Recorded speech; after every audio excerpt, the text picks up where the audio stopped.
Uma coisa que me deixa curioso do que você falou no início da conversa é as paradas das magias. Uhum. E como foi essas suas experiências com magias dentro do satanismo? Que isso é magia curioso. que você tentou e deu certo? Tem. Eu não posso ensinar magia. Não, não aqui, mas ensina. Não, eu vou não precisa ensinar. Fala algo como... Até porque essa porra deve ser super complexo. Não eu ia fazer sem querer uma hora na minha vida. Não, tem as mais simples, é que nem fazer mágica, tá? Mágica e magia, né? No começo você aprende a fazer um truque simples, de repente você está fazendo a pessoa levitar. Matar né? mesmo, os outros levitam. Eu duvido. Não levita. Tá. No truque, no ilusionismo. truque, tá. No ilusionismo, entendi. fazendo uma analogia Tá bom, aqui. tá bom. Então, no começo você aprende um troço truque de besta. carta, uma Aham. coisa de carta. Aí de repente você está fazendo alguém levitar. Entendi. Né? Então você Tipo, cresceu não dá ali, pra tu você ficar invisível. Não dá pra ficar invisível. Mas tem alguma isso coisa sobrenatural realmente que você chegou a testemunhar? Ou algum ritual ou magia que promete algo que dizem que funciona, algo assim? Sim. Muitas vezes eu lançava feitiço contra líderes religiosos, né? Porque eu não ia com a cara deles. Eu considerava eles meus inimigos, né? Na minha cabeça, né? Eu já estava doutrinado ali. Então, acalhava da pessoa, de repente, eu lançava um feitiço, a pessoa ficava doente muito doente mesmo. Né? E a Bíblia diz que tem doenças que são causadas pelo diabo. Né? Então Jesus às vezes ele expulsava um demônio de uma pessoa, né? E aquele demônio estava causando uma doença naquela pessoa. Só que nem toda doença é do diabo, obviamente. Né? Então, se fosse assim, né? Para que medicina? Você vai para a igreja, todo mundo e pronto, Tá resolveu curado. o problema, está curado, né? Então e também nem sempre Deus cura. Né? Então, às vezes a pessoa tem uma doença, ela acha que é do diabo, pôs na cabeça dela que é do diabo e que ela tem que fazer, sei lá, uma libertação, uma quebra de vinho, quebra de maldição hereditária, aquela coisa toda. E não é uma doença natural e Deus não vai curar ela. Não vai, por mais fé que ela tenha, Deus não vai curar. Tem alguns caras na Bíblia mesmo que morreram de doença, né? Eliseu. Aquele cara... Eliseu, quem mais? Morreu da doença que ele tinha. Eliseu ele recebeu a porção dobrada de Elias, que era o profeta, que era o cara, que era o top das galáxias, né? Que fez o sol parar. Pois é. Então, Caralho, tá manjando, hein? Sua mãe contou muitas coisas. Pois é. Então, você vê quanta coisa que tem. Eu espero que tenha sido Elias mesmo, não tenha falado merda. Então, Eliseu morreu da doença que ele tinha. O próprio Timóteo, Paulo escreve para Timóteo, olha, mistura um pouco de vinho na água aí, porque a água era muito alcalina, né? Por causa do teu estômago e das tuas múltiplas enfermidades. Então ele era um menino podre, ele tinha um monte de doença, né? E não foi curado. Um lenço de Paulo curava o enfermo, mas Paulo não pôde curar Timóteo, que ele considerava um filho, né? A Bíblia também fala de Trófimo, né? Paulo também fala, olha, deixei Trófimo doente lá em Mileto. Quer dizer, não curou Trófimo. Quer dizer, o cara já tem o nome de Trófimo. Imagina o bullying na escola. Né? E ainda continuou doente. Não adiantou Se fosse nada. a Trófimo, o cara ia ser o magrinho da galera. De atrofia, desculpa. Tentei. Só vamos lá, Daniel. Só continua aí falando. Desculpa aí, Mas foi mal, cancela o Monark. Baixo assinado, tira o Monark. Doenças causava doença, podia, às vezes causava um acidente, poderia ser uma coincidência. Mas não tem nenhuma, claro, é exatamente esse o ponto. Não tem Poderia nada ser aqui assim que, tipo, mas é que acontece realiza que magia e acontecia- você vê sobrenaturalidade instantânea na sua frente, olhos nus. Bom, olhos nus eu vi a presença de um demônio se materializando na minha frente, e eu estava sóbrio. Né? Duvido. Como é que é um demônio? Pois é, a ideia que nós temos de demônio, né, é chifre, escamas, né, Rabinho. rabo, Fogo né, saindo pelos exato, orifícios. né, o diabo todo vermelhão, né, saindo da sauna, assim. Que erótico. Pois é, né? Yeah. Então, mas não, né, é um ser que parece, que aparecia para mim, o Abraxas, que apareceu para mim algumas vezes, ele tinha um formato semelhante, tá? Semelhante. Não consigo descrever isso aí em poucas palavras. Você tem filho, você deve ter assistido Como Treinar o Seu Dragão. Sabe o Banguela? Sei. Então, mais ou menos parecido com o dragãozão. Banguela. Parecido com o Banguela. Mas tinha um olhar assim, né? O olhar que pegava era um olhar muito profundo, era como se não tivesse olhos, era como se fosse um buraco. Né?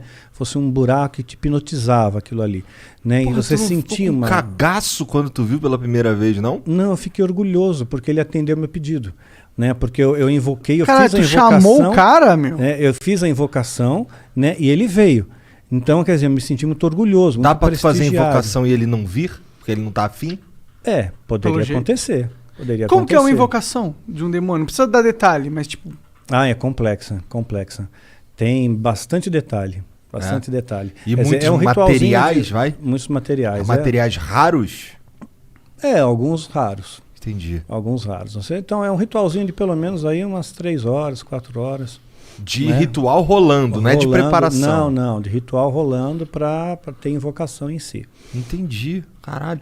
E aí ele se materializa, tipo, ele só aparece? Ele falou alguma coisa com você? Tipo, dá pra encostar nele? Dá para encostar, são criaturas frias, geladas. Frio, completamente frio. E o que ele Mas falava? você vê, anjo se materializou na Bíblia. Anjo se materializou. Comeu. Né? Anjos comeram na Bíblia, então estavam bem materializados. Né? Então, se demônios são anjos caídos, eles também podem se materializar, só que em circunstâncias ritualísticas. Por exemplo, um demônio não pode se materializar aqui. Né? Um anjo poderia, Deus poderia permitir que o anjo viesse aqui, mas um demônio não. Só dentro de um sistema ritual, tem que ter um ritual para ele vir. Tem que ser tudo bem preparado. Porque eles estão aprisionados, de certa forma? Estão aprisionados, sim, eles são limitados. Né? Eles não podem fazer o que eles querem também da Veneta. Né? Eles têm as suas fronteiras de ação. Por exemplo, eles não podem tocar num cristão verdadeiro. Né? Verdadeiro não pode, a não ser que Deus permita, no caso de Jó. Né? Então Satanás pediu para tocar, tocou e Jó não blasfemou contra Deus. Jó foi um cara que se fudeu pra cacete, né? Muito, se lascou pra caramba. Ficou doente, tudo, né? Ficou doente, perdeu dinheiro, família, tudo. Morreu todo mundo, ele ficou sozinho. E mesmo raspava assim, as pereba com telha, exato, né? Com telha, exatamente. E no final Deus recompensa ele, né? E ele, no final, Jó chega a dizer, antes eu conhecia Deus de ouvir falar, agora eu vejo com os meus olhos, né? Então... Amaldiçoa teu Deus e morre. Exato, isso mesmo. Os amigos de Jó, né, que vinham lá, largavam o pau então, em cima dele. Então, às vezes Deus permite que essas coisas aconteçam. Então, teve gente que já falou para mim, falou, Daniel, perdeu teu filho, perdeu teu esposo, isso aí foi rechaçado pelo satanismo. Eu não vejo dessa maneira. Rechaçado em que sentido? O satanismo está me atacando com feitiço, com magia e causou esses efeitos, né? Mas eu não vejo assim. Não? Não, de forma alguma. Eu vejo assim como coisas que Deus permite, que as pessoas morrem no mundo. Né? Isso acontece, né? Então as pessoas têm depressão, né? Então aconteceu, eu vejo como uma fatalidade. E mesmo se fosse no caso como Jó, né? Vamos supor que o demônio tivesse pedido permissão para Deus, olha, deixa eu tocar lá no Daniel, né? Porque vamos ver se realmente ele segura a onda, vamos ver se ele é cristão de verdade, vamos ver se ele não vai se rebelar contra Deus, né? Depois se eu tirar dele o que ele tem de mais precioso, né? Que era o meu filho, né? Principalmente, né? Então tirou. Aí eu nunca me rebelei, nunca questionei a Deus, nunca briguei com Deus, né? Eu sempre costumo fazer a oração que Jesus nos ensinou como modelo do Pai Nosso, né? E dentro dessa oração está escrito, olha, Pai, seja feita a tua vontade, assim na terra como no céu. Né? E essa é a minha oração, seja feita a sua vontade, não é a minha, é a tua. Se a tua vontade é essa, que a minha esposa partisse naquele dia 30 de maio, pronto, foi 30 de maio, é o dia que Deus escolheu. Né? Então eu descanso nele, ok? E tudo tem que ter um propósito, porque eu escapei da morte 2 vezes. Né? Então por 2 vezes escapei da morte. Então, olha, eu diria que 3, se contar da vez que reagiu a arma lá do cara. Se contar nessa 3, porque ali 2 vezes, né? Então, assim que eu vi a morte de perto, né? Você sente o cheiro da morte de perto, né? E então, quer dizer, se eu não fui, é porque tem algum propósito aqui ainda, tem alguma coisa ainda para fazer aqui.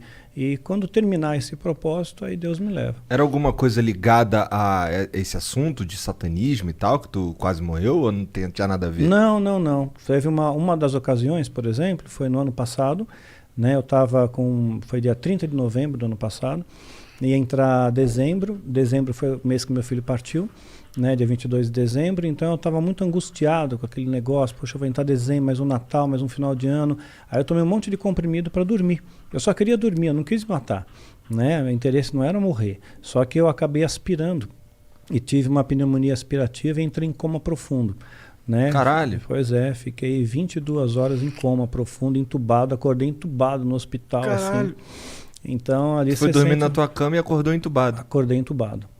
né? E é muito horrível, meu, você acordar com um tubo na boca. Deve ser, cara. Deve ser assustador em primeiro lugar. Indescritível, indescritível. Porque até o momento eu acho que você tava só dormindo. Pois é, eu tava dormindo de boa, depois a gente se acorda, tubo na boca, né? Um ambiente diferente, onde eu tô, quem sou eu, né? Que doideira. Mas, tá, pra que tu chamou o Abraxas, cara? Então, eu queria testar o ritual de invocação. Porque se eu conseguisse que ele aparecesse, eu ganharia méritos dentro da Irmandade. Tinha alguém testemunhando ali? Não tinha. Não tinha, mas a minha palavra valia porque, supostamente, esse demônio validaria essa palavra, né, para o sumo sacerdote. Né? Então eu fiquei muito orgulhoso com aquilo. Então a primeira coisa que eu perguntei para ele, né, eu toquei, para ver se era real, né, gelado, frio, né, e me olhava fixamente nos olhos, né, mas eu não conseguia olhar por muito tempo. Né? Ele era da tua altura? Não, estava mais alto que eu, mas estava como se estivesse ajoelhado, sabe? Tá. Né? Como se estivesse ajoelhado, não, ajoelhado, sentado sobre os joelhos. Tá. Ele tinha quatro membros? Sim. Assim, o Banguela lá, ele não é bípede, mas ele era bípede? Sim, bípede. Entendi. Né? Sim, tinha pernas, braços, né? Sentou, né? Forte, braceletes que pareciam braceletes de ouro, era dobrado, né? Não sei se de ouro de verdade, não. Tá. Né? Dá para morder assim, tipo assim. É para valer, né?